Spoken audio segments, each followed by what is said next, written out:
Saksi kunci AF rupanya memiliki sisi gelap di masa lalu yang sempat kejutkan warga di kampungnya. Hal ini diingat betul oleh warga bernama Samsuri, 40, warga Kelurahan Karyamulya, Kecamatan Kosambi, Kota Cirebon. Dia mengatakan bahwa saksi kunci AF ini merupakan warga yang bekerja di sebuah tempat pencucian mobil. Dia juga mengaku bahwa dia juga mengenal beberapa terpidana kasus Vina Cirebon. Saya sama para pelaku, kasus Vina dan Eki, kenal sebagian. Yang saya kenal ada Hadi, Eko, Saka, dan Sudirman, kata Samsuri kepada wartawan, Kamis, 30 Mei 2024. Samsuri menjelaskan bahwa sebelum Hadi, Eko, Saka dan Sudirman ini merupakan buruh bangunan. Yang saya tahu, mereka bukan geng motor. Mereka kuli bangunan, katanya. Sebelum mereka ditangkap polisi atas kasus Vina Cirebon, kata dia, sempat terjadi sesuatu kepada saksi kunci AF. Saksi kunci AF ini pernah kepergok membawa masuk perempuan ke tempat kerjanya di tempat cuci mobil di malam hari dengan dugaan berbuat mesum. Informasi dugaan mesum itu datang dari Hadi dan Eko yang disampaikan kepada Samsuri. Waktu itu, Hadi dan Eko menyampaikan bahwa ada yang berbuat mesum dan harus digerebek. Merek menceritakan kepada Samsuri bahwa di tempat pencucian mobil, tempat kerja AF, ada yang bawa perempuan. Setelah mendapat informasi tersebut, Samsuri mengarahkan mereka untuk melapor ke RT agar tidak main hakim sendiri. Sehingga waktu itu yang melakukan penggerebekan berjumlah 6 orang yaitu Eko, Hadi, Samsuri dan 2 adik iparnya dan Pak RT. Samsuri menjelaskan detail penggerebekan tersebut. Setelah berkumpul, mereka barulah jalan ke lokasi lalu mengetuk pintu dan dibukalah oleh AF. Awalnya mereka mengonfirmasi atau menanyakan dulu soal keberadaan perempuan di tempat itu, lalu AF dan temannya menyangkal. Saat itu AF kepergok membawa 2 wanita yang disembunyikan di kamar mandi. Namun Samsuri dan Pak RT melarang warga untuk terus melakukan aksi-aksi yang merugikan, ujarnya. Setelah itu, mereka memanggil Pak RW untuk menengahi. Lalu datanglah Pak RW untuk menanyakan kenapa AF membawa perempuan ke dalam tempat dia kerja.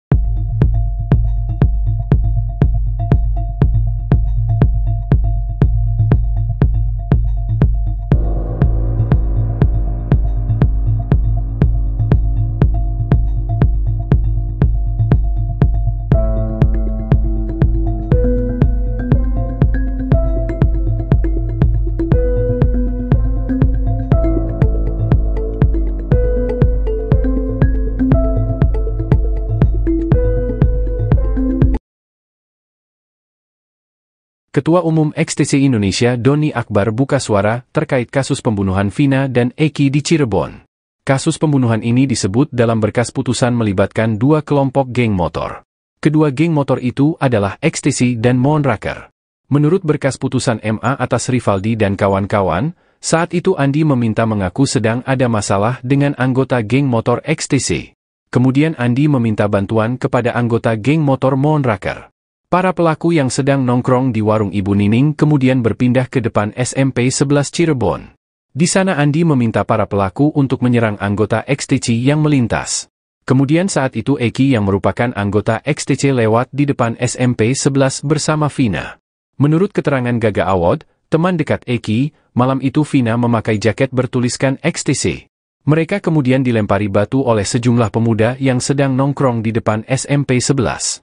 Ketua Umum XTC Indonesia Doni Akbar membenarkan kalau Eki merupakan anggotanya. Doni yang baru menjabat di tahun 2019 ini sempat menanyakan ke anggotanya soal kejadian di tahun 2016. Menurut Doni Akbar, dirinya melihat ada 2 kejanggalan soal adanya keterlibatan geng motor dalam kasus ini. Mulai dari pelemparan batu yang dilakukan pelaku kepada korban, hingga kejadian setelah peristiwa itu.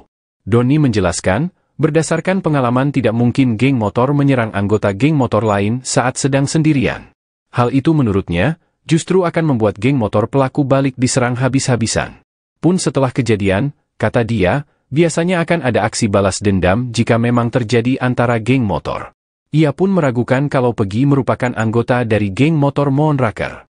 Sebab berdasarkan konfirmasinya ke anggota Moonraker, hal itu masih simpang siur.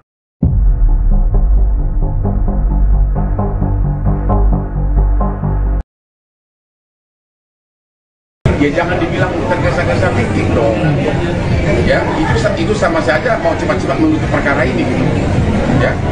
Pengacara Hotman Paris curiga Polda Jabar ingin cepat menutup kasus pembunuhan Vina Cirebon 2016.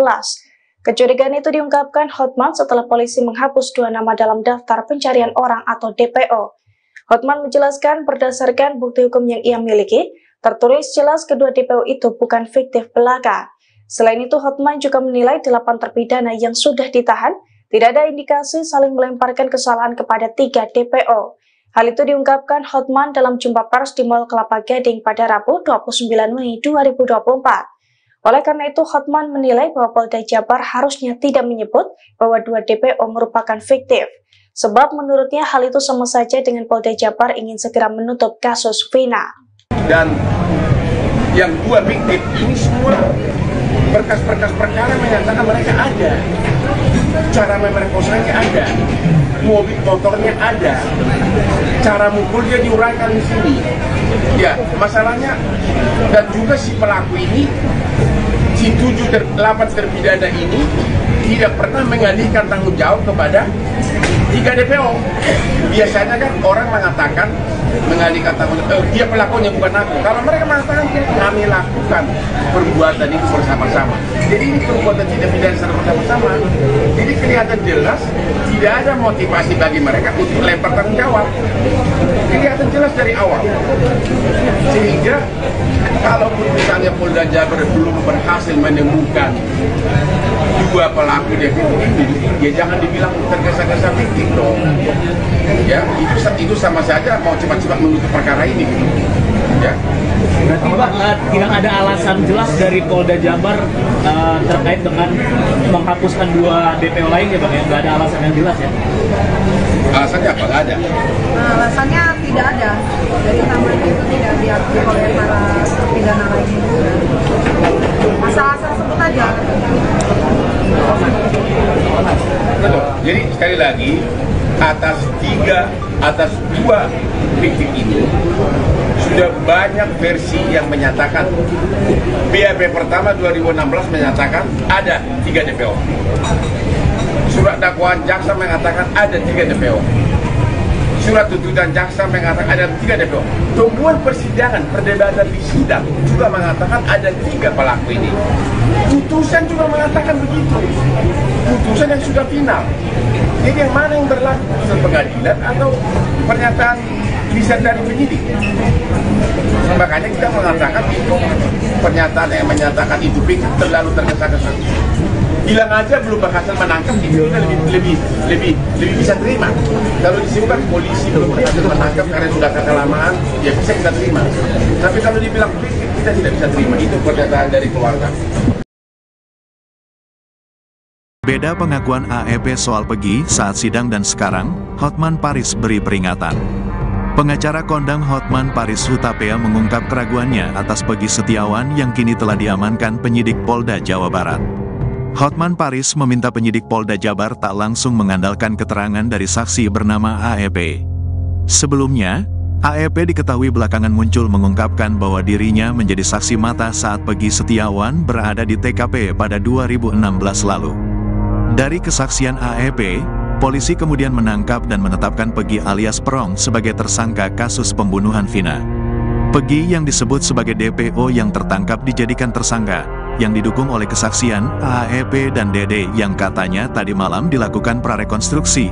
Mohon perhatian dari penyidik Polda Jabar, kata Hotman Paris melalui unggahan Instagramnya, Kamis, tanggal 30 Mei tahun 2024. Hotman menuturkan bahwa saat persidangan kasus pembunuhan Vina dan Eki pada 2017, AEP dan temannya, Dede mengaku tidak menyebutkan nama Pegi di antara beberapa pelaku di TKP. Namun, sejak kasus viral 2024, AEP dan Dede justru membuat kesaksian menyebut melihat Pegi di TKP. Hal inilah yang menjadi perhatian khusus Hotman Paris menduga Pegi bukan pelaku pembunuhan Vina.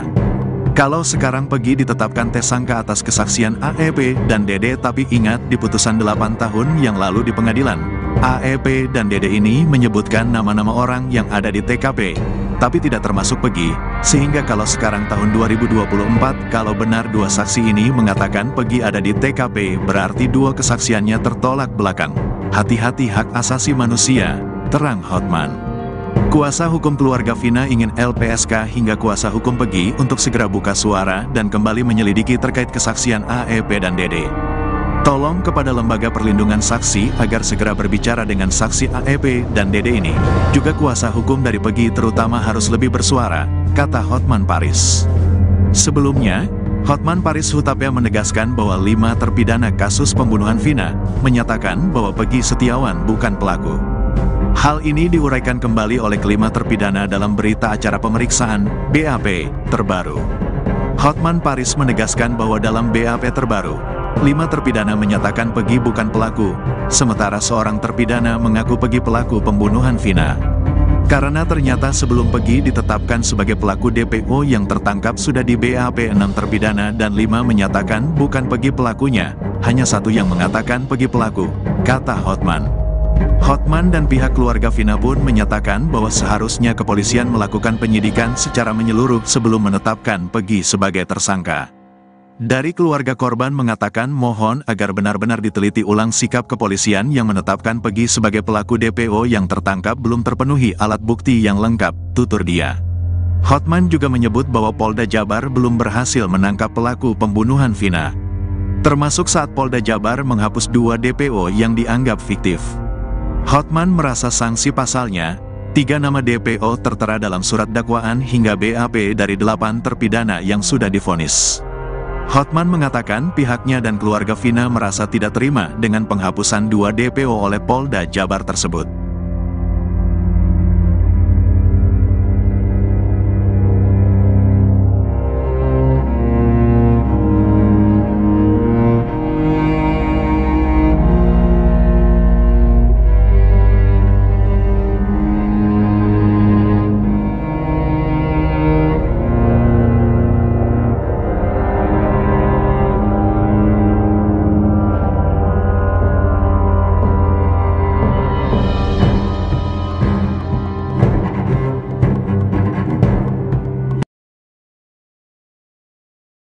Mel mengaku mengintip penyiksaan